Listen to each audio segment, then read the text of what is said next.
Bom dia, espero que estejam todos bem e todas bem. Vamos continuar com a nossa história, a história fantástica desta pombagira que andamos a estudar, que é a Manuel Lísia, e vamos falar para a frente em mais encarnações que ela teve. E vamos continuar hoje com a quinta parte, sim aqui é. Hoje publiquei na página a quarta, esta será a quinta parte e vamos gravar aqui mais 30 minutos desta fantástica história. Eu sou a Adriana Soares, não sei se vos disse. Se gostarem do conteúdo da página, subscrevam o canal. Se viram a história, pelo menos coloquem um gosto. Como diz a Sara Oni, gentileza gera gentileza, e eu compartilho da mesma opinião que ela. E pronto, é basicamente isto. Vamos dar início então a esta nossa fantástica história, que não é bem uma história, é muito real. Vamos dar início, ok? Lembro-me como se fosse hoje. Arrumei-me como uma lady somente para ficar do lado de fora da capelinha, pois não aguentei a dor de ter que vê-los unirem-se em matrimónio. Na festa que lhes foi oferecida no grande jardim da casa de meus tios, também fiquei de longe, limitei-me a cumprimentá-los. Enquanto ambos pareciam felizes e descontraídos, tive de me conformar com a dor e a infelicidade que esmagava o meu coração, despedaçado pela traição e pela amargura. Após aquele dia, minha vida seguiu-se, com os meus encontros às escondidas com Eleonor. Ela me ensinava cada dia mais e mais sobre os mistérios da magia. Fui ficando cada vez mais presa àquele mundo secreto e proibido. Passaram-se 3 anos depois do casamento de Eulalia e Maxwell e eu já estava bem conformada, dedicando-me mais às forças do oculto. Nesse período estudei filosofia e artes sagradas da magia, adquiri um atame, uma varinha, um caldeirão e, é claro, o meu próprio livro das sombras. Até que chegou a hora de Eleonor me iniciar como feiticeira. Os preparativos demoraram 6 meses, pois precisava de saber qual o tipo de material usado na iniciação, sem contar que ela deveria saber com precisão qual seria a posição e a lua certa. Eu seria iniciada ao luar nas areias da praia à meia-noite. Fiquei dias imaginando como sairia às escondidas de casa. Minha mãe nunca desconfiou que estivesse ainda a ver a velha bruxa Eleonor. Para ela, minhas saídas eram apenas para espairecer. Como passei a ler muitos livros de magia, ela pensava que era de algum tipo de poesia ou assim. Tornei-me, com o tempo, capaz de fazer o fogo surgir do espaço à minha frente. A magia era a minha vida e sabia do que era capaz se quisesse destruir alguém. Mas Eleonor orientou-me sobre as consequências, embora meus planos fossem outros para o futuro. Eu queria mais da magia, queria ser famosa, rica e não dava ouvidos ao que a minha mestra falava. Embora eu estivesse mais conformada com o casamento de Maxwell e Eulalia, tornei-me muito revoltada e guardava esse sentimento vil dentro de mim, no meu peito, sem sequer contar à minha mestra. Estava preocupada apenas com uma coisa, o meu ritual de iniciação. Eleonor dizia que, após o ritual, eu me tornaria mais forte do que nunca. Pensava em me tornar imortal ou qualquer coisa assim. Não queria ver o que a magia realmente. A lua estava cheia e alta no céu azul e já passava da meia-noite. A Manuelísia foi iniciada numa lua azul. Tive de sair escondida pela janela, levando comigo mais trajes de iniciação. Confesso que fiquei com medo, pois nunca havia andado àquelas horas pela praia. Confiei nas palavras de Eleonor, nada iria me acontecer de mal. Era apenas necessário que eu confiasse. Quando eu já estava próxima da praia, avistei várias tochas enfileiradas e estacadas na areia. Uma passarela para que eu pudesse achar o caminho. Quando me aproximei, percebi que Eleonor havia colocado um enorme altar sobre a areia. Nele estavam os elementos sagrados da magia, como estatuetas do deus cornífero e da grande deusa mãe. Muitas rosas vermelhas enfeitavam o local. Antes que eu pisasse no solo, já consagrado para a minha iniciação, Eleonor veio ao meu encontro, pedindo-me para que eu tirasse as minhas vestes e entrasse no mar, vestindo os trajes sagrados em seguida. Fiz exatamente como ela me ordenou. Ao sair do mar, pus um vestido todo de seda, transparente, cor de carne, e coloquei uma fina capa de seda preta por cima. Coloquei o capuz e segui até onde Eleonor me aguardava. E ela me fez. Ela me fez repetir as seguintes palavras de consagração antes que eu entrasse no círculo sagrado.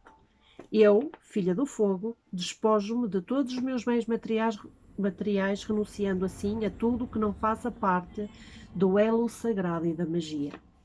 Abro mão de todas as minhas riquezas e familiares, tornando-me assim parte do mundo da natureza pagã.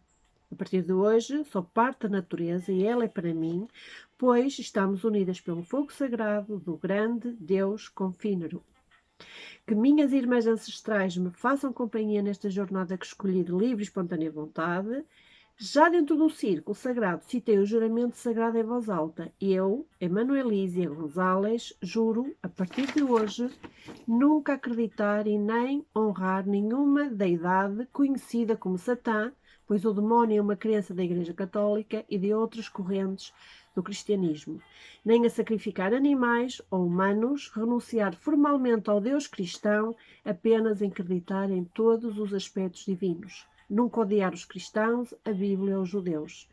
Nos sabás e esbás, não utilizar nenhuma droga e nem me submeter a orgias sexuais, não praticar necessariamente magia negra, não forçar alguém a fazer algo que não agrada a Deus, princípios e crenças, não profanar as igrejas cristãs hostis ou bíblias.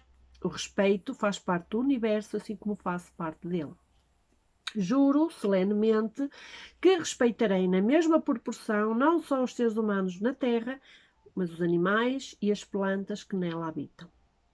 Realizarei os rituais sempre no espaço sagrado, inviolado, onde somente as divindades pagãs podem penetrar. Acreditarei sempre, com convicção, na reencarnação, observando e respeitando a mudança das estações do ano, com 8 sabás solares e entre 12 e 13 esbás lunares. 21 rituais por ano. Respeitarei a minha crença nos aspectos femininos e masculinos do divino. Repudiarei o proselitismo, pois pessoas só se tornam bruxas por escolha própria. Respeitarei a igualdade entre os homens e as mulheres, pois ambos são complementares, apesar de serem as mulheres a serem enforcadas. Servirei à Mãe Terra com carinho e o respeito que ela merece. Respeitarei todas as religiões e a liberdade religiosa, repudiarei toda e qualquer forma de preconceito e defenderei toda e qualquer irmã e irmão em relação à cidadania. Após recitar estas palavras, ela me levou ao centro do círculo e vendou-me com um lenço negro. Em seguida, ungiu minha cabeça com óleo sagrado e gotas do próprio suor. Depois, colocou o meu atame na mão esquerda. Antes de o círculo ser fechado, fui posta para fora, no sentido nordeste, vendada e amarrada. O pacto de atar é feito com 3 cordas vermelhas, uma com 2 metros e 70 centímetros e as outras com 1 metro e 45 centímetros. A corda maior é dobrada ao meio para os pulsos serem amarrados juntos atrás das costas. As 2 pontas são trazidas para a frente, jogadas por cima dos ombros e atadas em frente ao pescoço, com as pontas caídas a formar uma pega por onde se possa ser dirigida.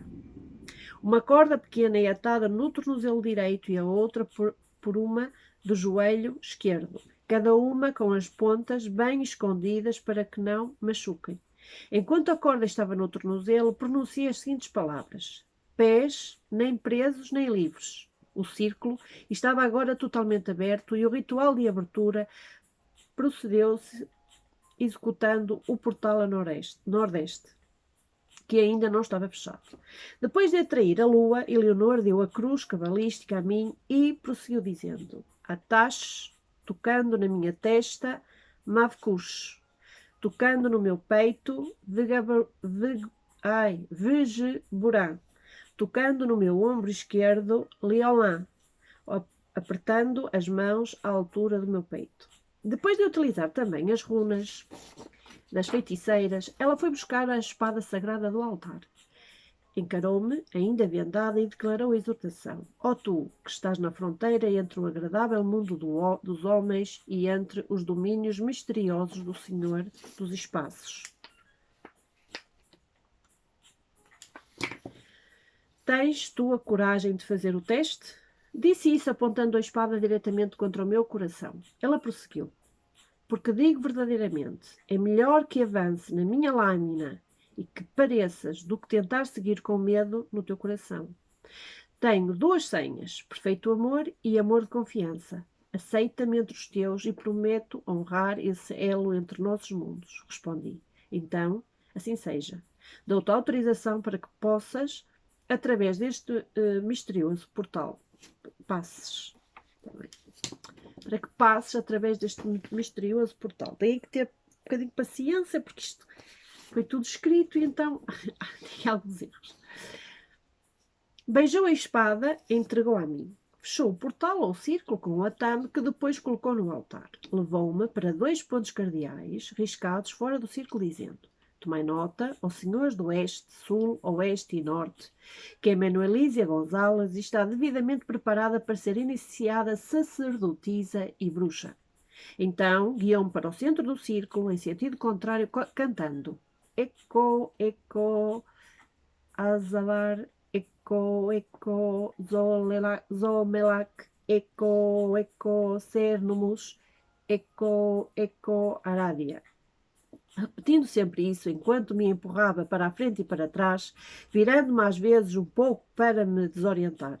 Até que por fim parou, tocou um sino 3 vezes, virou-me na direção do altar e disse: Noutras religiões você se ajoelha enquanto o sacerdote olha para cima. Mas, na arte mágica, somos iniciados a ser humildes e a ajoelhar-nos para dar as boas-vindas. Dando-me um beijo quíntuplo, disse-me: Abençoados sejam os teus pés que te trouxeram para estes caminhos. Beijou-me o pé direito e depois o esquerdo e prosseguiu: Abençoados sejam os teus joelhos que devem ajoelhar perante o altar sagrado. Beijou-me o joelho direito e depois o esquerdo. Beijou-me acima dos pelos púbicos, dizendo: Abençoado seja o teu ventre, sem o qual não existíamos. Abençoados sejam os teus seios que, formados em beleza, te fazem forte como mulher. Beijou-me o seio direito e depois o esquerdo. Abraçou-me e beijou-me os lábios fraternalmente. Abençoados sejam os teus lábios que irão proferir os nomes sagrados. Agora vamos tirar as tuas medidas. Que com essas medidas você possa seguir em paz na arte da magia e que nunca sejas enganada pelas ilusões do mundo mortal. Dizendo isso, disse-me, deu-me, assim aqui é, 21 chicotadas de leve com aquele pequeno cordão de minhas medidas. Novamente repetiu as palavras citadas por ela. Eu, Emanuelísia Gonzalez, na presença dos poderosos deuses, da minha livre vontade e da forma mais solene, juro manter sempre secretos os segredos da arte, exceto se for uma pessoa adequada, devidamente preparada, num círculo como este em que estou, e nunca lhe negarei os segredos, se ele ou ela provarem ser um irmão ou uma irmã da arte. Tudo isso, juro, pelas minhas esperanças, numa vida futura, ciente de que a minha medida foi tirada e de que minhas armas vão se virar contra mim se eu quebrar este juramento solene. Ela me deu a beber uma bebida sagrada e ungiu a minha cabeça, dizendo: Eu, por este meio, te marco com um sinal triplo, consagrando-te com óleo sagrado. Fez sinais diversos e consagrados em cima dos meus pelos púbicos, no meu seio direito, no meu seio esquerdo e outra vez acima dos pelos púbicos, completando o triângulo invertido do primeiro grau. Molhou a ponta do dedo no vinho, dizendo: Consagro-te com vinho. Tocou nos mesmos locais com o vinho. Prosseguiu: Consagro-te com os meus lábios. Beijou-me nos mesmos locais. Continuou: Sacerdotisa e bruxa, tiro-te esta venda e desato as tuas cordas. Deu-me boas-vindas ao mundo da magia. Apresentou-me a cada instrumento de trabalho. Levou-me de volta ao altar à medida que os explicava. Primeiro, a espada mágica com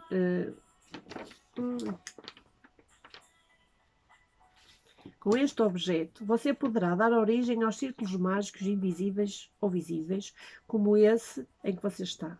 Também poderá dominar, subjugar e punir todos os espíritos rebeldes e demoníacos e poderá até persuadir anjos e espíritos bons.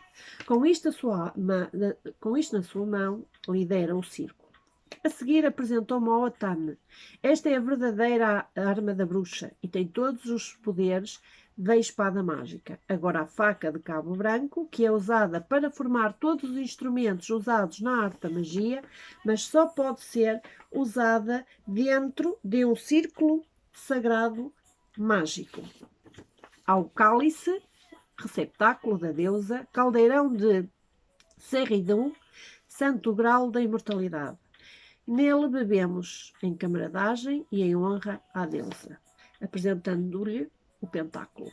Ele tem o objetivo de chamar os espíritos apropriados. Agora, o incensário é usado para encorajar e dar as boas-vindas aos espíritos bons e banir os espíritos maus. Já este é o chicote, símbolo do poder e do domínio. Também é purificador e iluminador. Por isso está escrito, para aprender, deuses... para aprender, deves sofrer e ser purificada. Está disposta a sofrer para aprender? Sim, estou. Por fim, apresento-lhe as cordas. Elas são usadas para prender os sigilos da arte e também são necessárias para juramento. Agora saúdo você, em nome de Arádia, nova sacerdotisa e bruxa. Novamente ela me beija e finalmente disse, está feito. Você é uma sacerdotisa e uma bruxa.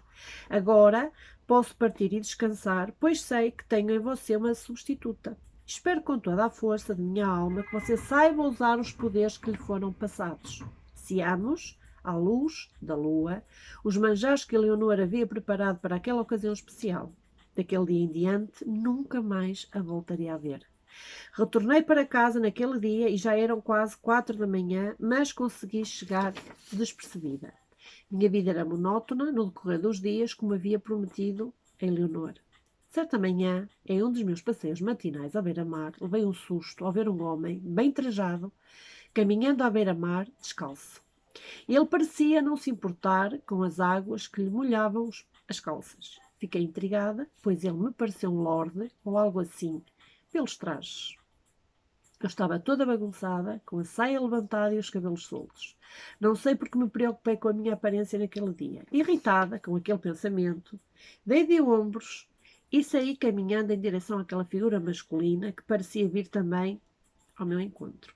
A cada instante que nos aproximávamos mais, eu ficava encabacada por causa dos meus trajes. Quando por fim estávamos um em frente ao outro, nossos olhares identificaram-se. Era como se eu pudesse ler a alma dele e ele a minha. Uma luz estranha rodeou e pude sentir o seu cheiro como um animal com o cio, embora não estivéssemos tão próximos. Aqueles olhos negros que jamais esqueci, reconhecê-los-ia em qualquer reencarnação. Não precisaria de palavras para que eu soubesse que aquele homem estranho era o meu amor de outras vidas, a minha alma gêmea. Foi ele quem criou aquele clima de hipnose, quem quebrou aquele clima de hipnose, dizendo: Bom dia, senhorita. O que uma criatura tão belas e de pernas tão belas faz aqui por estas bandas sozinha? Ao olhar aqueles olhos negros, minhas pernas bamboaram, meu corpo estremeceu e minha voz desapareceu.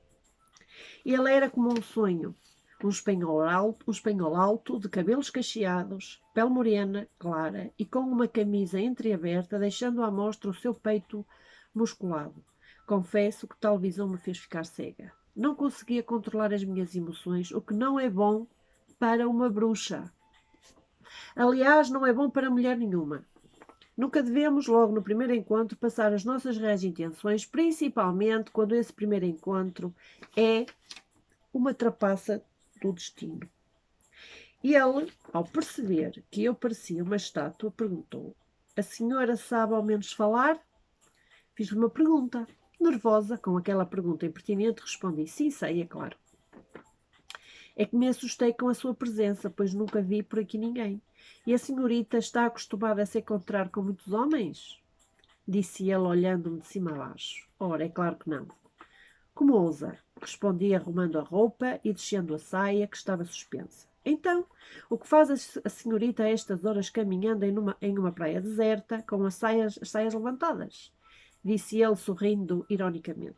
Moro ali na frente, disse isso apontando para o farol, perto da minha casa. Meu pai e meu irmão são pescadores e todos os dias têm a mania de caminhar na praia. Nunca imaginei encontrar alguém por estes lados. Aliás, nunca vi ninguém, além de mim, caminhar por esta encosta. Quem é o senhor? O que faz aqui? Não o conheço de lugar nenhum. Não é morador da vila. Se fosse, eu o conhecia. Tem razão, não sou. Mudámos-nos ontem à tarde para a vila e vim a esta encosta para pôr os pensamentos em ordem. E porque os seus pensamentos estão em desordem, creio que a senhorita não seja a pessoa mais indicada para quem eu conto a minha vida, até porque não nos conhecemos. A propósito, chamo-me Henrique González Lopes às suas ordens. Esticou-me a mão para me cumprimentar. E Manuelisa González, estiquei-lhe a mão. Aquele toque de mão foi como se todo o calor do mundo nos estivesse a unir. Ficámos uns 2 minutos nos observando, até que Henrico disse: já que o destino nos colocou juntos na praia, dar-me-ia a honra de fazer-lhe companhia de volta à sua casa? Dei um sorriso meio encabulado. Claro, por que não? Caminhámos lado a lado, conversando até que chegámos em frente à minha casa, onde nos despedimos. Ajudei a minha mãe com os restantes afazeres como já era habitual. Fiquei o resto da tarde a pensar naquele homem e a relembrar o que havíamos conversado. Ele pertencia ao povo cigano, vieram para Valência para o casamento de uma prima e acabaram por ficar. Era por isso que estava tão trajado. Henrico contou-me sobre o preconceito que ele e sua família passavam por ser ciganos. A família de Henrico conhecia a magia, o que me deixou mais à vontade para estar ao lado dele, embora eu não ousasse lhe contar sobre a minha tradição e escolha, pois era muito cedo para contar-lhe sobre esses factos. Ficámos de nos encontrar no dia seguinte. Ele disse que me contaria sobre as suas tradições. Eu estava tão ansiosa para vê-lo de novo que mal cabia em meu peito toda aquela alegria súbita. Aquele sentimento repentino não era normal, era compulsivo, frenético, meio egoísta, pois sentia ciúme dele e nem o conhecia direito. Eu estava apaixonada. Não era amor, mas eu não soube diferenciar e muito menos evitar como havia-me prevenido Eleonor. Dormi como uma pedra naquela noite. O dia mal amanheceu e eu já me levantei. Corri para fazer o café e os pães, não queria dar motivos para minha mãe me interrogar. Voltei ao quarto e coloquei um vestido de renda branco, o chale nas costas e pulei a janela para não acordar ninguém. Não fazia ideia de que horas eram, só sabia que precisava de vê-lo novamente. Não me importei com o sereno, com o vento frio, com nada. Aquele homem, de maneira enigmática, passou a ser o ar que eu respirava. Caminhei muitos minutos à beira-mar e nada de Henrico aparecer. A ansiedade é uma inimiga do tempo, pois até mesmo os segundos se transformam em horas. Depois de muito caminhar, parei em frente ao mar, abraçando o meu corpo com os meus próprios braços.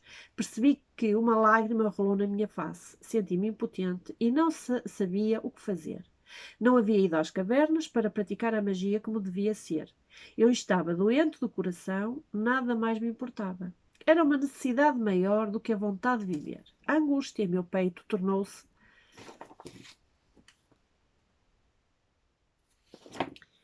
uma dor insuportável. Era tão forte que dava para senti-la na pele. Eu olhava para o mar, mas não via graça nas suas ondas. Queria gritar muito alto na esperança que ele pudesse me ouvir e vir ao meu encontro. De repente, uma mão suave tocou-me nos ombros e uma voz rouca falou aos meus ouvidos. Ou estou muito atrasado, ou a menina caiu da cama. Senti como se o mundo parasse. Um alívio imediato tomou conta da minha alma e meu coração bateu de uma maneira que nunca havia batido antes. Dei um sorriso largo e virei-me para o meu amado, dizendo: não importa nada, nada mais importa. A menina está bem, disse ele, enxugando as pontas dos meus dedos, com as pontas dos dedos as lágrimas que sentia, que ainda escorriam na minha face. Senti-me uma tola, infantil, e senti vergonha por isso. Sim, estou bem. Quem foi o déspota que a fez chorar? Novamente sorri, sem graça. Ninguém me fez chorar. Choro porque sou uma tola sentimental. Acredite, agora está tudo bem. Podemos caminhar? Sim, podemos. Se a menina diz que está tudo bem, acreditarei. Mas não se acanhe comigo. Saiba que serei seu amigo e nunca deixarei que alguém a magoe. Fico feliz em saber que tenho um defensor em favor da minha honra, mas creio que preferia ser mais do que uma amiga. Menina, deixa-me encabocado, mas, ao mesmo tempo, feliz com essa revelação. Sou sincera, não gosto de hipocrisia e muito menos de rodeios. Falo o que sinto e o que penso, sofri demais por ter guardado meus sentimentos sufocando-os dentro do meu peito. Jurei a mim mesma nunca mais que isso nunca mais aconteceria, assim como não permitirei que alguém me engane ou me magoe. Sou senhora do meu destino, dona dos meus atos. Contei-lhe em pormenores toda a minha triste história. Ele ficou calado, ouviu-me. Depois apenas disse: Nunca imaginei que uma jovem como a menina pudesse já ter passado por tantas desventuras amorosas e tão cedo. Saiba que sou um cavalheiro e saberei respeitá-la. Você apenas me pegou de surpresa e com uma atitude tão repentina, agora, há pouco. Desculpe-me se o ofendo com os meus sentimentos e com a minha maneira de senti-los. Confesso que também fui pega de surpresa, mas fiz esse juramento de nunca mais guardar nada no peito. Se o senhor preferir, nunca mais nos falaremos. Prometo que vou para casa e evitarei cruzar o seu caminho novamente. Calma-me. A menina está a ser muito precipitada em querer antecipar a minha resposta. Agora, dê-me um tempo, pelo menos até amanhã, para que eu lhe possa responder. Confesso que não vê-la, também fiquei confuso em relação aos meus sentidos. Mas preciso pôr as ideias em ordem e ver o que realmente sinto pela menina. Creio que não precisamos ser inimigos até lá. Podemos caminhar à beira-mar. Quero-lhe falar sobre a minha família e sobre o meu povo, disse ele, oferecendo-me o braço com um largo sorriso nas faces. O sorriso daquele homem iluminava a minha noite escura. Sorri-lhe também, concordando com a cabeça e colocando a minha mão sobre aquele braço de chumbo. Ele deu uma palmadinha com a mão direita na minha outra mão, que já segurava seu outro braço, e fomos caminhando. Caminhámos por horas, a cada instante eu ficava mais admirada e apaixonada por ele. Passámos uma manhã muito agradável, ele me contou sobre as tradições do seu povo, as suas lendas e os seus costumes. Seu povo chegou à Europa proveniente de algum lugar da Índia, o que não significava que tinham vindo de sua terra original. Deixem-me ver se ainda há tempo. Dá tempo para mais uma. Todos vieram de algum lugar onde seus ancestrais viveram, ou de outros países. Toda a hipótese que sustentava a origem indo-europeia apoiava-se num único elemento, o idioma romanês, e que mais tarde aprendi com exatidão e passei a usá-lo no meu dia-a-dia. Eu ficaria admirada com tudo aquilo e quase confessei a ele daquela vez sobre a minha tradição, mas deixei que a razão falasse mais alto. Eu não sabia como, mas Henrico tinha sobre mim um grande poder de persuasão. Não era porque ele queria, era algo nato nele. Era como se ele fosse um deus ou algo parecido. Embora isso me assustasse, deixei-me prender pelos seus encantos. Não sabia ao certo se isso vinha daquele povo misterioso ou somente daquele homem fascinante. Como me pude apaixonar daquela forma de uma hora para a outra? Talvez Eleonor estivesse correta. Não se deve desafiar o universo e nem brincar com as duas maiores forças que o regem. Aquela manhã passou como um sopro. Nem vi e já nos estávamos a despedir. Estávamos a certa distância de minha casa quando o Henrique olhou dentro dos meus olhos e falou seriamente: Manuelísia, quero que saiba que qualquer que seja a opinião dos anciões do meu povo, o meu sentimento puro para com a menina é recíproco.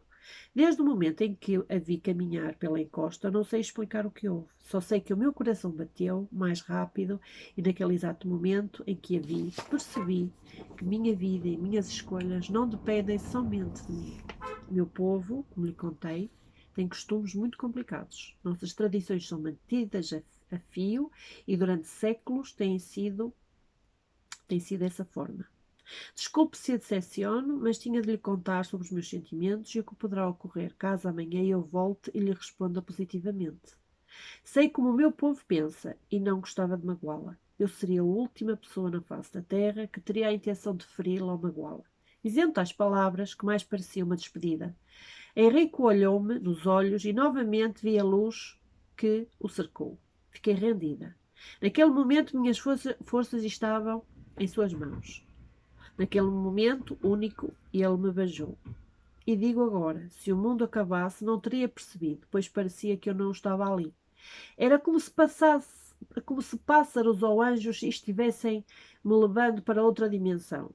Eu estava de joelhos e completamente rendida ao amor e à paixão. Meus sentidos não funcionavam mais. Eu estava cega, surda, muda e com outros problemas, pois não me senti mais com os pés na terra. Ficámos muito tempo daquela maneira. Se nos olhassem, pareceríamos um só, a olho nu. Caminhávamos de volta até a minha casa, onde nos despedimos com mais um beijo apaixonado. Mas, para mal dos meus pecados, minha mãe estava a espreitar da janela da cozinha. Esta estou a contar a história de uma pombagira. Vocês depois mais à frente vão identificar quem é e vamos falar das várias encarnações que ela teve, onde sempre perseguiu este homem e correu atrás deste amor. Esta é uma história, O Olhar Vale Mais do que Mil Palavras, de Adriana Mateus, e eu espero que vocês gostem tanto quanto eu, ok? Beijinhos no coração, até amanhã.